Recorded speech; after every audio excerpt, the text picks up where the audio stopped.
The world had changed almost overnight. In the final days of July 1914, Europe, once filled with parades and progress, found itself swallowed by uncertainty. The guns had not yet fired across the continent, but the shadows of war were already spreading, silent, deep, and unstoppable. The people of Europe did not yet know what was coming.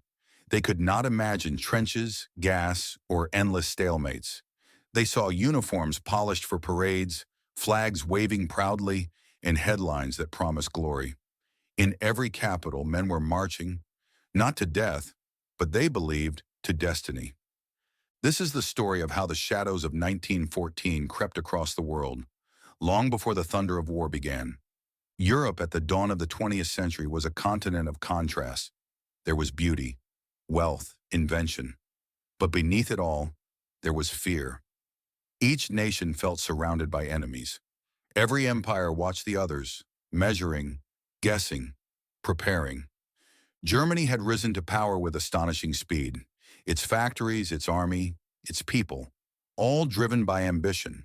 Britain, proud and cautious, guarded its empire with its navy, the largest the world had ever seen.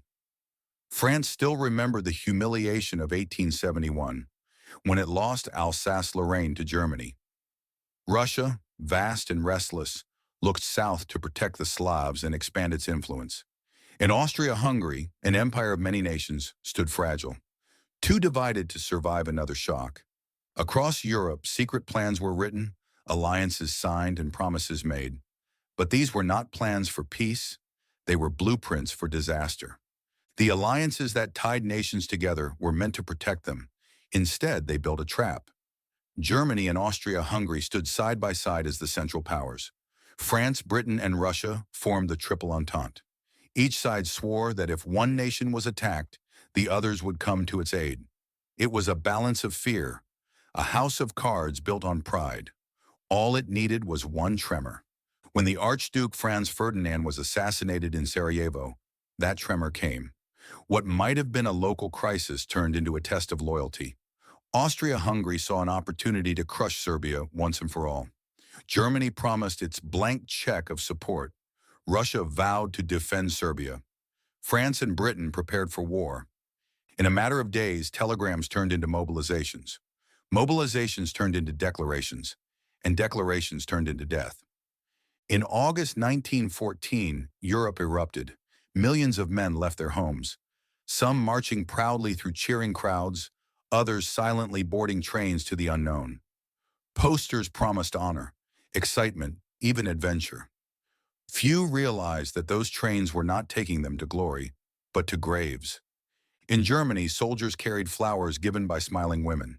In Britain, boys lied about their age to enlist.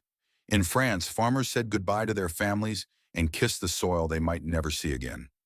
Every country believed God was on their side. Every general believed victory would come quickly. But the shadows of 1914 hid the truth. This war would not be like the others. When German troops crossed into Belgium, the war became real. Belgium's army, small but determined, resisted fiercely. Civilians fled as shells tore through towns once filled with laughter. The world watched in horror as reports of massacres and burned villages spread. Britain declared war, and the Western Front was born. The Battle of the Frontiers came next, a brutal series of clashes where modern firepower shredded 19th century tactics. Cavalry met machine guns. Columns of men, shoulder to shoulder, fell by the thousands. The skies filled with the roar of artillery, and still commanders believed that courage could overcome bullets. By September, the optimism of summer was gone. The French and British halted the German advance at the Marne, but neither side could move Forward. They began to dig. What started as shallow foxholes turned into a labyrinth of trenches stretching hundreds of miles.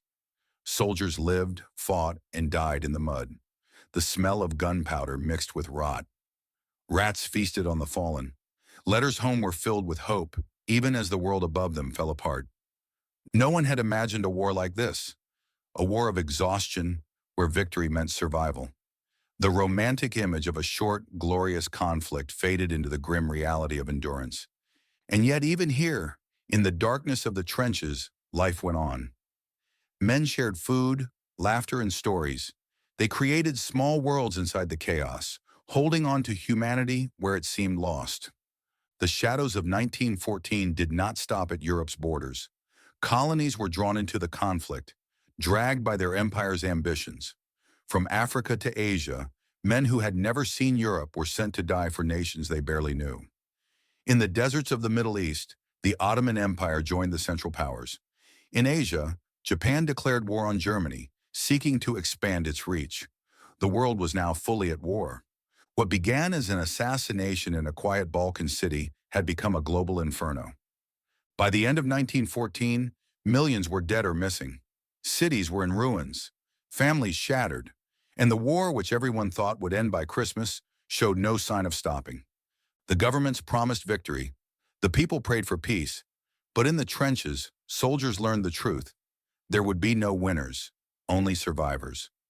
The year 1914 began with confidence and ended in chaos. The shadows it cast would stretch across generations. It was the year innocence died and the modern world was born. Every war that followed, every conflict, every ideology, every broken treaty began in the darkness of 1914. It was the moment humanity discovered how easily progress could turn into destruction. And even today, if you listen closely, you can still hear those echoes, the cries of the lost, the silence of the fallen, the shadows that never faded. Because the war did not begin in the trenches. It began in the hearts of men, and those hearts still beat beneath the soil of Europe.